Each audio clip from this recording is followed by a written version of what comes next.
আর ওইদিকে দেখা যাচ্ছে কাঞ্চনজঙ্ঘা। আমি ওইদিকে গিয়ে আরও ভালো করে দেখাচ্ছি। তার আগে আর একটা জিনিস আমার এই রামধুরা ভিউ পয়েন্টে সবচেয়ে ভালো লাগে, সেটা হলো এই জায়গাটা। এই যে এখানে দেখো জাতি ধর্ম বর্ণ নির্বিশেষে এখানে প্রত্যেকটা ধর্মের ঠাকুরকে এক জায়গায় রেখে এখানে পুজো করা হয়। যেমন ওইদিকে বুদ্ধ, তারপরে রাম সীতা লক্ষ্মণ, ওইদিকে শিব পার্বতী, জিসাস ক্রাইস্ট, মাতা মেরি, সব ধর্মের ঠাকুরকে এক জায়গায় রেখে এখানে পুজো হয় একই ছাদের তলায়। এটাই এখানকার আমার সবচেয়ে ভালো লাগে। এই জায়গাটাই সবচেয়ে ভালো লাগে রামধুরা ভিউ পয়েন্টের, এখানে একই ছাদের তলায় বিভিন্ন ধর্মের ঠাকুরদের একসাথে রাখা আছে।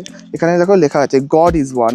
বিভিন্ন রিলিজিয়ান বিভিন্নভাবে গডকে দেখে, কিন্তু গড ইজ ওয়ান। আর এই যে রামধুরা ভিউ পয়েন্ট থেকে ভিউটা কিছুটা এরকম, ওইদিকে দেখা যাচ্ছে তিস্তা নদী।